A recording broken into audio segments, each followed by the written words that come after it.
editor of the Pan-African Journal and a professor of international law.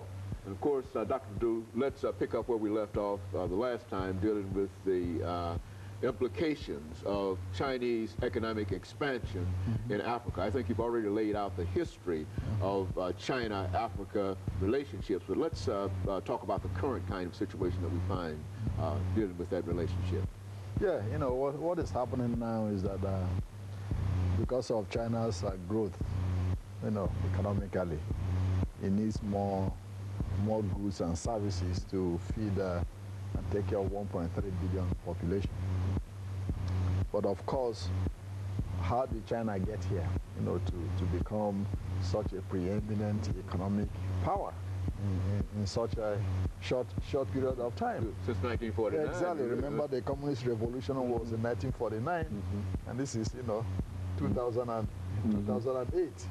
What happened was that, you know, when the communists came to power, Mao Zedong believed in a theory called politics first. Deng Xiaoping, who was the Secretary General of the Chinese Communist Party, you know, believed in economics first. And both of them didn't see eye to eye. So that was the reason for the Cultural Revolution in China in the 1960s.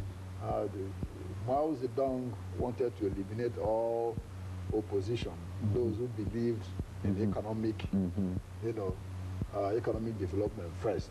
He believed in political independence and development first, economics second. Deng Xiaoping and Liu Shaoqi believed in economics first. Okay. So when Mao Zedong died, you know, in 1976, he was replaced by a guy called Hua Guofeng. Hua Guofeng wanted to continue with the policies of Mao Zedong. But the supporters of Deng Xiaoping, you know, didn't want that to continue.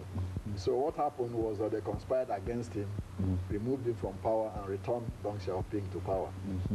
When Deng came back to power, the first thing he enunciated was what was called the four modernization. Modernizing economy, you know, agriculture, science and technology, the military, and all that.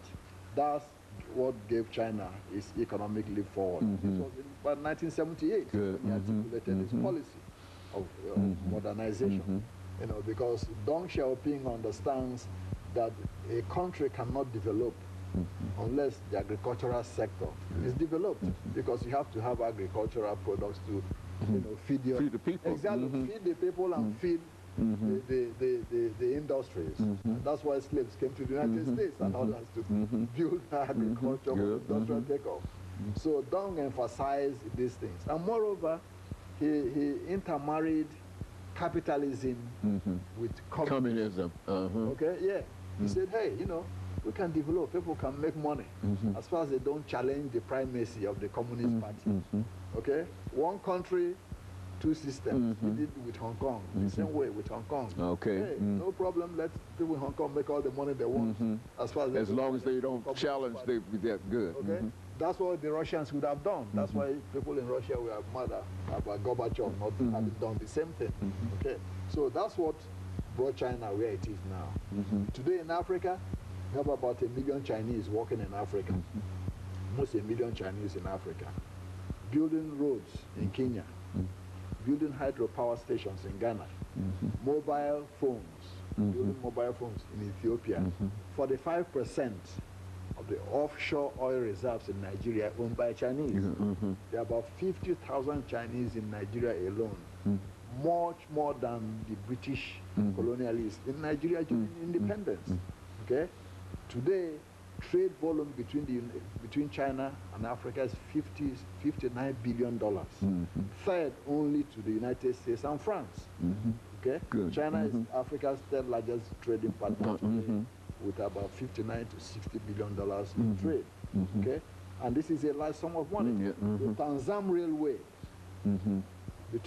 that carries, you know, goods from the port of Dar es Salaam to Zambia and the rest, and copper from Zambia to the port in Dar es Salaam, was built by the Chinese free of charge.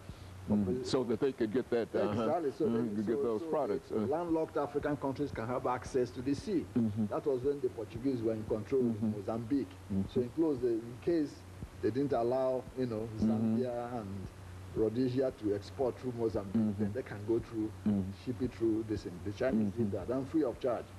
Now, in 2000, the first forum on Sino-African relationship was held, you know, in Beijing, with over 48 African presidents attending. You know, before you normally have Franco-Africa Summit. Every year, France and, you know, these African groups have a meeting. Now, China and Africans all get together. The first one was in 2000. The third one was in 2006. And in fact, after the 2006 meeting, President Hu Jintao of China said, hey, you know, China is going to give African countries about $3 billion in grants and loans, and about $2 billion, you know, in credits, export credits for them to, you know, import Chinese goods. So that's where the relationship stands today. You have about almost 10,000 Chinese medical personnel in Africa today. You know, doctors and nurses in Tanzania, in Zambia, in Mozambique, in Somalia, in Ethiopia. All over Africa. You name it, exactly. And in fact, the copper industry in Zambia now is controlled by the Chinese. Yeah, after it collapsed, the Chinese came into resuscitate. So they run the copper district now in Zambia. My goodness. Yeah. So their economic interest in Africa now is very extensive, and this is causing some problem and some anxiety, you know, between the United States and France and Britain. You know? I would imagine it should be high anxiety. Exactly, very high anxiety, because the Chinese most of the time give loans to African countries on basis that the United States and France could not. You see. And most of the oil now in the Sudan, in Nigeria, in Angola, in Gabon, France is, you know, China is competing. Dr. LMadu, let's make preparations for this this second commercial break.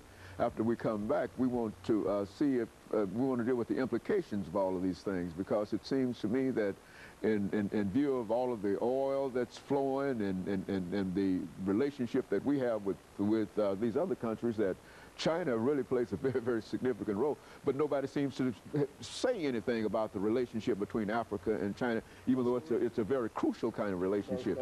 And of course, we'll be back with our audience following this very, very short commercial break.